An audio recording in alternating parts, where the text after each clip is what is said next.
Hey VC, it's Jonathan, your cheap and cheerful record collector. I hope everybody's doing well out there. This is going to be a follow-up to a thread that Dylan from Noble Records started. I've done this in the past, but it's basically showing you top 10 or top 15. Dylan did top 100 most expensive records in your collection. I did this about a year or two ago, and things have changed. Things have moved up. I've gotten new records that have gone into the top 10 or top 15. I'm doing 15 just for the heck of it. I thought it was a nice round number. So yeah, it'll be the top 15 or most expensive 15 records in my collection. But before, and we're not doing any box sets or anything. I don't do box sets. I have very few. But before we get started, I want to do an honorable mention to two records that would have been in the top grouping. This would have been number 6 if we're doing box sets. It's the only one I have really, and it's a Nick Drake 3 LP box set, Fruit Tree: The Complete Recorded Works, a UK pressing. A good friend of mine gave it to me. He said, "I don't listen to this. I know you'd love to have it," and I do love to have it. Each record comes in its own sleeve. And here we go. And inside another sleeve. So everything is really well protected, beautiful. And it's on the Island label. So this would, if this is on my list, this is about $115 according to Discogs. $115.50. Got that one. There's also, let's see, number 2. Actually, this is number 1, but I'll show it in a second. There you go. And then the last one is number 3. And also comes with a really nice booklet about Nick Drake. Pictures, lyrics, etc. So if I was doing box sets, which I'm not, this would have been number 5 on my list. Sort of honorable mention. The other one I want to do an honorable mention to. This would have been number 7 on my list, except I don't have the cover, so it's not really worth what they say it's worth. I just have the record itself, and it is a original. Let me see. I'm sorry to keep looking away from you all. Where is it? 1969 U.S. pressing of the Kinks. The Kinks of the Village Green Preservation Society. This is a pit pressing. If I had the cover, it would be worth $109, but I don't. But I have the record, and that's really the most important part of the whole thing, is to have the music. Someday I'll find a cover, and I'll reunite it with its partner there. So, starting at number 15. First one happens to be the Beatles. Go figure. Hey Jude. It's a UK pressing from 1970. It is a misprint because on the label itself it has Revolutions, not Revolution. And it has paperback writer as 3 words, not paperback writer, as paperback writer. So for some reason that's a misprint from 1970, and this is coming in at $79.99. And it has the original, the UK sleeve things, and you got the green apple. This I got from a guy I met at a party, and we started talking about records, and he said, "I got a bunch of records I'm going to digitize, and if you want them after I'm done digitizing, I'll sell you what I have." I said, "Sounds great." And about a year later, he called me, and out of the blue, and he said, "I finally got to finish digitizing." So I went to see him, and it turned out that he had been in the military, and he had all these German and UK pressings of all these records, and that was one of them I got from him. All right, number 15. Number 14 is the Beatles again. This is Sgt. Pepper's 2 LP set from 2017. Which is fantastic. We all know it, but it comes with everything. Came with all the inserts, etc., etc. It says S edition. I don't know. I'm not exactly sure what S edition is, but it comes in at $82.34. The Beatles, Sgt. Pepper's. Next, I have from 1961, John Coltrane, My Favorite Things. This is on Atlantic, obviously, and it's that blue and turquoise Atlantic label. And John Coltrane, My Favorite Things, 1961, coming in at $85 medium price. Yeah, I forgot to mention all the prices I'm quoting are Discog medium. So we all know if it's in not as good shape, it's less. If it's in a little better shape, it could be a little more. But generally, Discog medium is where most people price most of their records out at. I know when I was selling records at the Antique Mall, I would go through the Discog thing, and if the record was a little better shape, I'd add $1. If it was a little worse shape, I might take $1 or $2 off. All right, My Favorite Things. Next one. All right, this is a record where I had belonged to Vinyl Me Please for a year. And this is one of the records I got from Vinyl Me Please. And it's Art Blakey and the Jazz Messengers, The Freedom Rider. Fantastic album. Originally released in 1964. And again, this is a 2019 release from Vinyl Me Please. As you see, Vinyl Me Please right there. And this has, with Lee Morgan, Wayne Shorter, Bobby Timmons, and Jamie Merritt. Fantastic album. Freedom Rider on, of course, Blue Note. Well, not really Blue Note. Vinyl Me Please via Blue Note. And this comes in at $85. Next one is one I picked up from a friend who was downsizing his collection and for some reason decided he didn't need this record. And this was probably 5-6 years ago. 7 years ago, I'm sorry. Right here it says I added it to my collection 7 years ago. And he didn't want it and I had to have it. And it's Tom Waits' Rain Dogs, 1985, coming in at $87. Came with the original inner sleeve with the lyrics. And if you watch my channel, you all know how much I like to have lyrics when I'm getting my records. And it's on the Island label. So, Tom Waits' Rain Dog, 1985, coming in at $87. Now, interestingly enough, a lot of the records in my top 10 are Record Store Day records. And I did not buy them for that reason. They were just records that I bought, and it turns out that they increased in value significantly, which I was really surprised about. The next one is the Record Store Day record from 2019. It's a record I've been looking for a long time, and every time I saw it, it was always beat to hell. I was looking for a nice clean copy and decided, Record Store Day, this is fine, I'm going to get this. And it's Albert King, Born Under a Bad Sign, done by Craft Recordings. Fantastic record. Born Under a Bad Sign, Crosscut Saw, Kansas City, Pretty Woman, The Hunter, Personal Manager, Laundromat Blues, The Very Thought of You, etc., etc., on the really cool reproduction of the Stax label. This was done in 2019. It's in mono and comes in at $90. I think I spent a third of that, somewhere around $32 probably. That was Record Store Day. Next, there's another Record Store Day record I got. This came in 2019 also, and it's the great Bill Evans.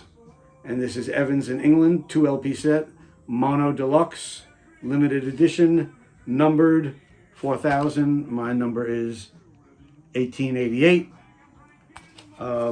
2 LP set on Resonance Records. Big Bill Evans fan. And they put out a lot of Bill Evans records for Record Store Day. They've been doing it for a while. I've gotten not all of them, but I got a bunch of them. So this is Bill Evans in England. I'm trying to see. with Marty Morell on drums and Eddie Gomez on bass. There's the inside pictures. Recorded live in London in December 1969. And this came in at 96.50.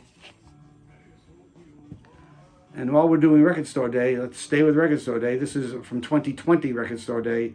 This is the great Ron Carter. And this is a limited edition that he signed, which is very cool. 2LP, limited edition, with Peyton Crosley, who I don't know, Renee Roseness, and Jimmy Green, with Ron Carter on bass. This is a beautiful, beautiful album. Love this. On In and Out Records, who I did not know. There's the brown label, a little hard to see.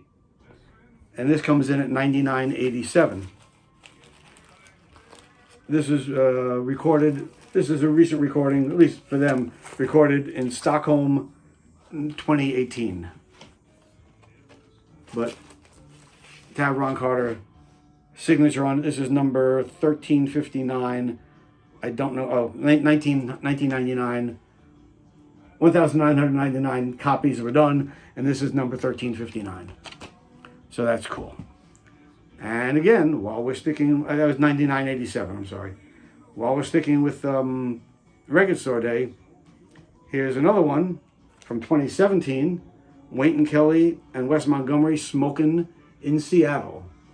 Wynton Kelly Trio, with also, besides Wes Montgomery, Ron McClure on bass, Jimmy Cobb on drums.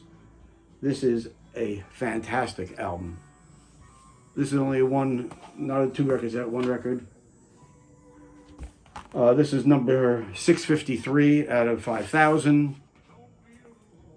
But what I read somewhere is that these are all randomly, this is not the 653rd pressing, as it were, of this record.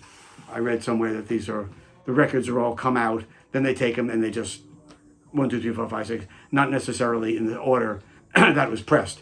So this is not necessarily the 653rd pressing of that particular run. But this comes in at $100 even. All right. How about some more Beatles? This is the one I got as a present in 2014 for a birthday present from a friend. He picked this up for me because he knew what a fan I was of this album, and I did not have a UK pressing of it. So this is Sgt. Pepper's. I'm sorry, Revolver, obviously. Revolver in mono, Parlophone from 2014.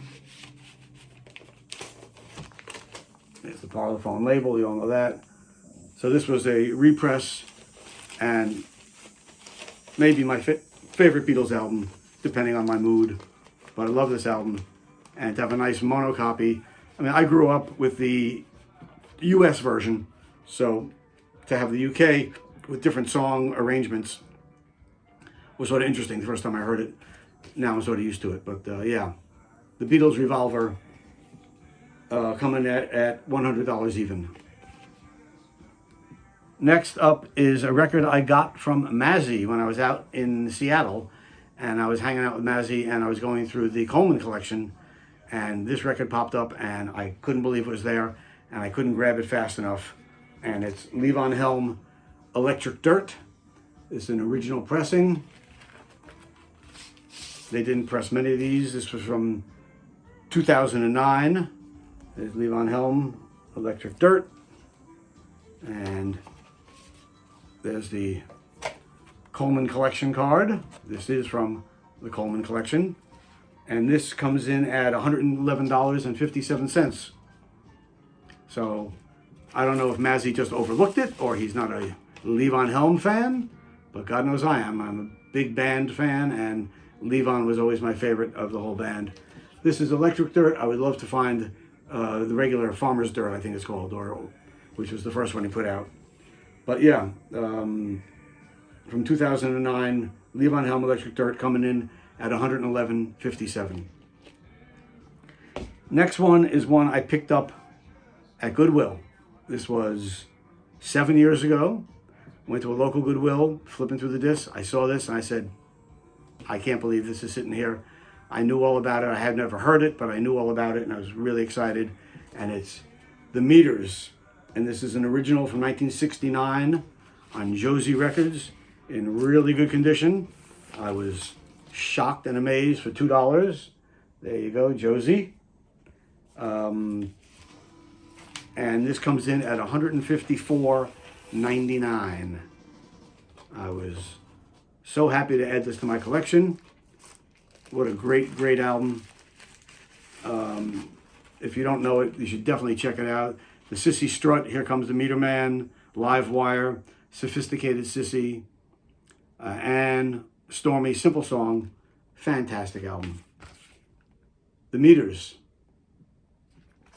their first album on Josie Records. Okay, since we're doing that, we might as well continue with Record Store Day.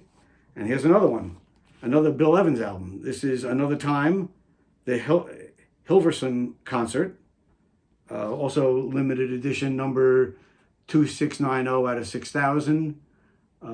This is with Eddie Gomez on bass and Jack DeJohnette on drums. This was recorded, it should tell me very simply, but it doesn't. Recorded at Netherlands Radio Union, June 22nd, 1968. Another one of those lost recordings found, but it really sounds really nice on Resonance Records. Bill Evans, big Bill Evans fan because I bought a bunch of those. There's the label, Resonance Records, and this comes in at $157.45. Down to the last two. This one, again, this was a freebie. Friends of ours were downsizing from a 4-bedroom, 3.5 bath, big house. All the kids had grown and gone. They downsized to a condo. He said, I got a couple of boxes of records, come get them. I went over there. I was so excited. And I got the Velvet Underground, Andy Warhol with the banana still on there. It's a little crinkly, so it looks like someone tried to peel it and put it back on. But it's from 1971, so it's not an original. But it's in really good condition. On Verve, Blue Verve label. And this one is ringing in at $165.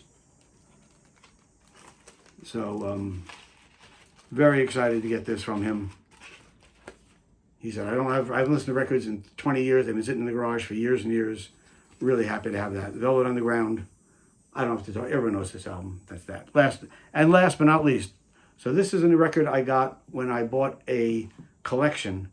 Guy I know had a very high-end system, sold his turntable, and is only streaming now. And I bought all these high-end audiophile records from him, sold a bunch. So almost everything else I kept basically didn't cost me anything. And this was my number one most expensive record. And yes, it is a MoFi. And it's Santana Abraxas from 2008, numbered limited edition 8278, 8278.